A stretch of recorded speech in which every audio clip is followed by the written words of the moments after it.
Welcome to Kato's Year of Classics, where occasionally at least one of us will talk about a show that we probably both watched at least some of. What a glorious event this is turning out to be. Sorry we couldn't predict a goddamn plague and a climax of civil unrest when we came up with this idea last year. I think I'm realizing a flaw in the Year of Classics model. I'd much rather be watching these shows than talking about them. This is the first news show I've discovered through our Year of Classics that has made me disappointed that I have to write a script, because it means I have to stop watching the anime over and over again for 5 minutes. As the manure thief unconvincingly lied to the suspicious police officer, this is very much my shit. Well, I might as well get this video over with so I can get back to the viewing chamber and finish watching this anime for the third time. I'm Zero, this is Kato's Year of Classics, etc, etc. Oh wait, Hoodie's calling.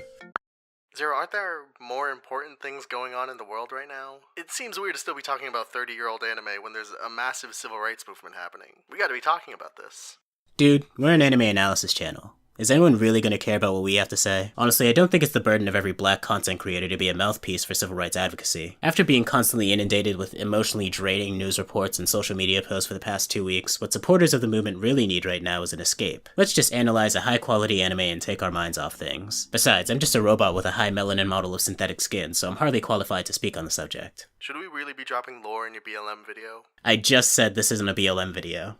I'm hanging up. Sorry about that, viewers. I'm Zero, this is Kato, and today, let's talk about Legend of the Galactic Heroes. Did you know Kato is a two-man operation? We have to keep asking because we keep getting comments referring to either me or Hoodie as Kato. We're grateful for the fact that so many people enjoy our content, and we want to be able to keep making it for you guys. But thanks to YouTube constantly snipping away at ad revenue, that wouldn't be possible without the support of our patrons. Please consider checking out patreon.com/KatoYT and pledging just $1 to gain access to our patron-exclusive Discord server if you enjoy our content and think it'd be cool to have a conversation with us. Today's video is brought to you by our lovely producer tier patrons Straight Idea and Aiden Arslan. Thank you both, as well as all of you watching this video. The characters really are what pulled me into this show, first and foremost. Strategy? Shows attempt that with varying degrees of success. Cool space battles? Even Star Wars has those. But when Reinhard kicked that kid in the balls and bashed his head with a rock in a flashback in episode 4, I knew this show was special. This will to triumph even by brutal means assured me that this character would live up to my lofty expectations of him. The Lelouch vibes I got only intensified due to his association with his Suzaku, Siegfried Kircheis, his diligent soldier and dutiful right-hand man. Kircheis is Reinhard's best friend since childhood, and shares his loving reverence for his sister Anne-Rose, as well as his desire to free her from the clutches of the capricious Kaiser. He also possesses unwavering confidence in Reinhard's abilities and morality, a confidence which is reciprocated by Reinhard. It's said that these two geniuses together can achieve anything. While Reinhard's recalcitrance, his regal charisma, and his composed, confident command of the battlefield certainly made him a worthy protagonist in his own right, I ultimately have to stand behind the decision to give that role to the hero on the other side of the galaxy, Yang Wenli. Yang is kind-hearted and favors life's simple pleasures, most notably, leisure. He wishes for peace and would rather pursue a career as a historian than a soldier, the last kind of person you'd expect to see on the battlefield, let alone commanding an entire fleet. He only joined the army so he could finish college. Unfortunately for him, he's also a philosopher with noble ideas of the purpose of a democratic nation's military, and his genius is so desperately needed by the Alliance that his leisure is only ever short-lived. This show knows how to narratively deliver on what the viewer wants to see. It truly is great to see two equally matched rivals attack each other wholeheartedly. むしろコンプレックスの存在すら自覚していたのである。 Yang and Reinhard were both unrivaled geniuses in their own nations, so it was only a matter of time before they would face each other to see who would remain undefeated. If I have one complaint about Reinhard, it may be that he's almost too perfect, which certainly sounds strange coming from someone whose favorite character is Batman. But unlike his spiritual successor Lelouch, we very rarely see Reinhard in the emotionally compromised state that Lelouch has managed to claw his way back from on multiple occasions. When he is overcome with emotion, he's usually only made fiercer by his rage. Part of the fun of a capable character like this is seeing their limits tested, and I was hoping to see him face the Promethean trial by fire. Of course, I am satisfied with the morally compromising situations he finds himself in. Yang, on the other hand, is constantly facing frustration with a stoicism that would impress Marcus Aurelius. Most of it is only because he has no choice but to follow the instructions of his corrupt government, which is seemingly doing everything it can to get absorbed by the Empire. It's true that Yang doesn't really face defeat on the battlefield, but it doesn't really feel that effortless when his back is constantly up against the wall. It's worth noting that these three heroes are far and away the most anime members of the cast, as evidenced by their vibrant primary color hair. But the rest of the show's cast is equally addictive, including Yang's fellow brunette and reluctant soldier, Dusty Attenborough, the king of foppery and whim. He and Yang bonded in the academy, presumably over the fact that neither of them wanted to be there. Despite this reluctance, he and Yang ultimately become the staunchest defenders of democracy. He's also a frequent source of comic relief, constantly bantering against everyone's favorite womanizing sophist, Poplin, where he would belittle Poplin's skirt chasing, only for him to clap back with japes about Dusty's celibacy. These two butt heads more than anyone else in the Alliance Navy. Although the relationship is adversarial, it is jovial. There are even moments when their friendship's sincerity is made clear. The atmosphere atmosphere within the Alliance is much more relaxed, and the attitudes of Alliance characters are more lighthearted than their Imperial counterparts. Characters from the Empire are much more stiff and serious more of the time, to say nothing of their thirst for battle, and while they can have friendly relationships such as that between Ruental and Mittermeier, usually their relationships are dictated by their rigid chain of command. Talking back against a superior is punishable, so their interactions are much more clinical. This inability to address grievances with those above them leads to disagreements festering, resulting in moments like this. 実績なき者の体現相互を戦略の機関に据えるわけにはいかぬ。貴様! This tonal disparity is one I noticed early on, which is why I find this quote from another of my favorite characters so impactful. 民主主義とは対等の友人を作る思想であって、主従を作る思想ではないからだ。わしは良い友人が欲しいし、誰かにとって良い友人でありたいと思う。だが、良い主君も良い臣下も持ちたいとは思わない。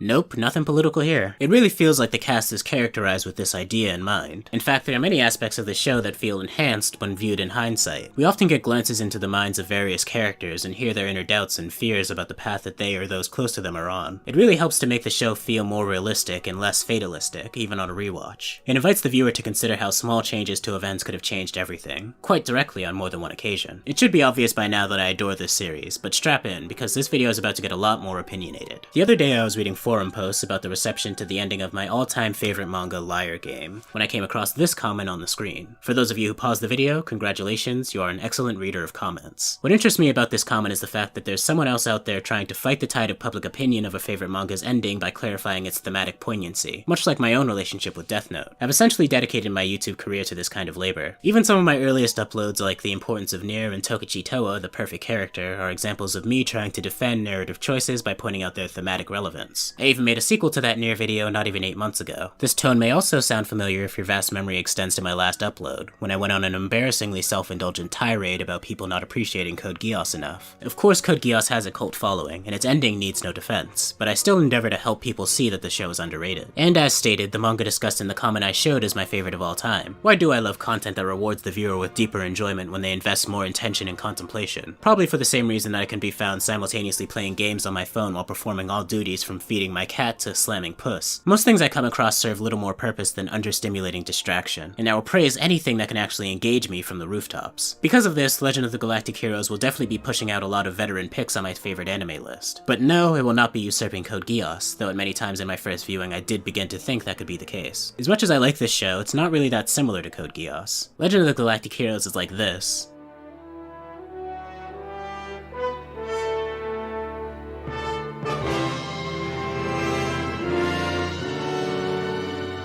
Code Geass is more like this.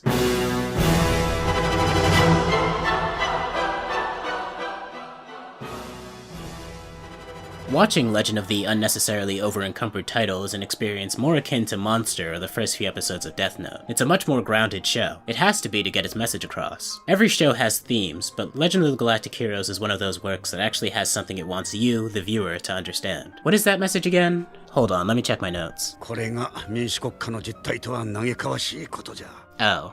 Oh no. 軍隊は暴力機関であり、暴力には2種類あるってことだ。いい暴力と悪い暴力？いや、そうじゃない。支配し抑圧するための暴力と、解放の手段としての暴力だ。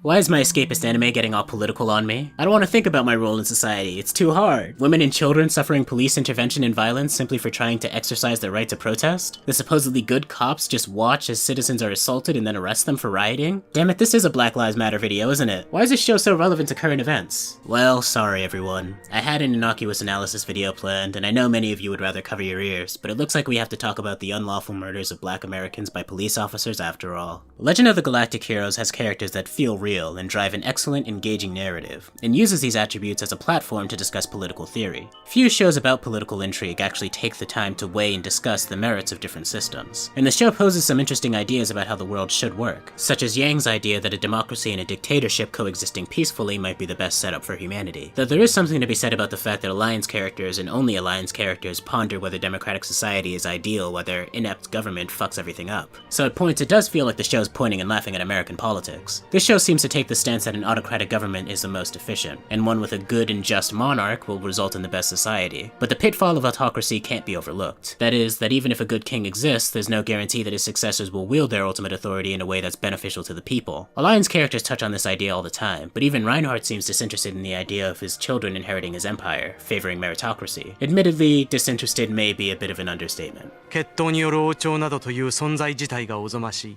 私の後を継ぐのは私と同じか、それ以上の能力を持つものだ。The Empire's strategic victory over the Alliance, despite Yang's tactical victory over Reinhardt, seems to imply that this difference in efficiency means that humanity will nearly inevitably be united by a charismatic emperor, unless democracy proves more resilient than what we see in this anime. However, the show doesn't value efficiency above all. When challenged by Reinhardt to defend democracy, its hero Yang simply states that the right to violate the rights of the people belongs to the people. If the people suffer under an unjust king, they can pass their blame onto their oppressors. But if inept or malicious officials of their own appointment are the cause of that suffering, then the people's participation in their society's ills is harder to ignore. There will still be those who cry, "I voted against the ones responsible," but the show addresses these dissenters as well. そうは言ってもそのバカどもを選んだのは俺たちだからな。俺はトリューニヒトなんかに投票したことないぞ。お前が入れたかどうかじゃない。多数決ってやつさ。腹が立つなら教師にでもなって啓蒙運動でもするんだな。This show exposes the pitfalls of both autocracy and democracy. Where the prior has compassion-deficient leaders, the latter has dispassionate and bandwagoning voters. The snakes who would prioritize maintaining political power and are willing and able to manipulate the public form a pseudo-aristocracy at the expense of the people. The passionate leaders who acknowledge their role as servants to society and who threaten corruption become disillusioned and are forced out, or worse. Those affected or disenfranchised by this careless voting have little recourse. Protest, and we all know how well that goes, or fanaticism. But those who thoughtlessly accept the status quo will never listen to fanatics, and the cycle perpetuates. I'm not just talking about the inept Alliance government that was more concerned about the next election and Yang's potential revolt than the Empire's energetic expansion. I wish I could say this last paragraph was hypothetical, but the American people's passive role in democracy has led to a political climate that's hospitable to cold-blooded reptiles who would divide the people to protect their power. These are the people in power who condemn protests by conflating them with contemporary riots to distract fence-sitters from the fact that police officers are not and should not be state-sanctioned executioners. As Admiral Yang says, the right to violate the rights of the people belongs to the people. That means that the burden to protect the rights of the people belongs to the people. And that means work. The two-party system is a bad meme, specifically this one, and it must die along with party loyalty. We as citizens have to look not only at party alliance, and not only at policy, but we must deeply scrutinize the character of those we seek to elect. When those who wield power are allowed to kill those they protect and serve with impunity, it erodes democracy. To our American viewers, regardless of your own race, you must join the discussion of police reform to protect your own rights. You must realize that Black Lives Matter, or you forfeit the sanctity of your own. Obviously, I discussed some topics larger than our channel today. Nonetheless, we have to show our appreciation to those of you who support what we do, or this video would never have existed. Thank you to our beautiful, wonderful patrons, particularly Aiden Arslan and Straight Idea. The higher your patronage, the more we love you. Money me, money now. To support us non-financially, please like, comment, and share this video around. Thank you all for listening to my dumb rants. Subscribe for more. あれはなんだ